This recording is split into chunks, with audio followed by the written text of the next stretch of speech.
Engineering drawing करताना आपल्याला सगळ्यात महत्त्वाचं आहे ते म्हणजे स्केल. आणि आजच्या लेक्चरमध्ये आपण टाइप्स ऑफ स्केल पाहणार आहोत.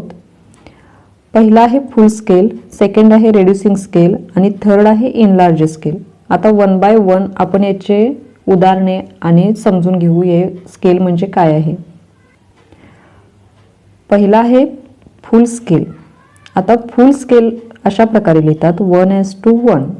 याचा अर्थ काय होतो, जर ऑब्जेक्टचं डायमेन्शन 1 मीटर असेल किंवा 1 सेंटीमीटर काय असेल ते ग्राउंडवर किंवा ऑब्जेक्टचं डिस्टन्स 1 मीटर असेल तर ते ड्रॉ करताना आपण 1च घेतो, जितका आहे तितकंच घेतो.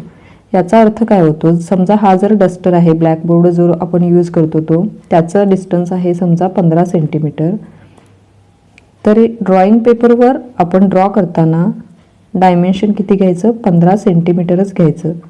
म्हणजेच आपण यूज कोणती केली, फुल स्केल. आता सेकंड आपण बघणार आहोत रेड्युसिंग स्केल. आता याचा अर्थ काय होतो, समजा हा एक ब्लॅकबोर्ड आहे 2 मीटर बाय 2 मीटर आणि मी सांगितलं की 1:10 या स्केलनं तुम्ही या ब्लॅकबोर्डचं ड्रॉइंग करा. हा ड्रॉइंग पेपर आहे.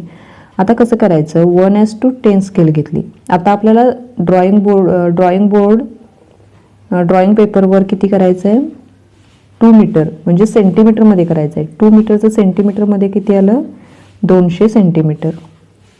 अशा प्रकारे म्हणजे किती आलं, 20 सेंटीमीटर. म्हणजे ब्लॅकबोर्डचं आपल्याला ड्रॉइंग पेपरवर किती सेंटीमीटर घ्यावं लागेल 2 मीटरसाठी, तर 20 सेंटीमीटर. म्हणजेच याचा अर्थ काय होतो, 1:10 किंवा 1:20 याचा अर्थ काय, जर 10 युनिट्स ग्राउंडवर किंवा ऑब्जेक्टचं डिस्टन्स असेल, डायमेन्शन असेल, तर आपण ड्रॉइंग पेपरवर घेताना त्याचं 1च घ्यायचं, 1 युनिट. अशा प्रकारे. त्यानंतर थर्ड आहे इनलार्ज स्केल.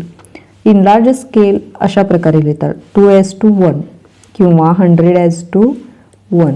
याचा अर्थ काय होतो, जर ड्रॉइंगवर ऑब्जेक्टचं किंवा ग्राउंडवर जर 1 युनिट असेल डायमेन्शन, तर आपण ड्रॉइंग पेपरवर घेताना त्याच्या 100 पट म्हणजे 100 पट, किंवा आता यामध्ये जर 1 युनिट असेल तर आपण ड्रॉइंग पेपरवर घेताना किती घेतो, 2 युनिट ड्रॉइंग पेपरवर. समजा हा एक पेन आहे आणि त्याचं ड्रॉइंग A4 शीटवर करायला सांगितलं, तर ते तुम्ही कसं करणार. समजा हा पेन एक 10 सेंटीमीटरचा आहे,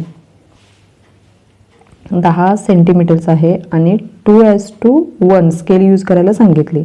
म्हणजेच आपल्याला 10 सेंटीमीटरमध्ये पाहिजे तर आपल्याला सेंटीमीटरमध्येच करायचं आहे. मग 10 घ्यायचं, 10 गुणिले 2 म्हणजेच किती आलं, 10 दोन्ही 20. म्हणजेच आपण 10 सेंटीमीटरच्या चॉकचं किंवा पेनचं डायमेन्शन आपण किती घेतलं, 20 सेंटीमीटर.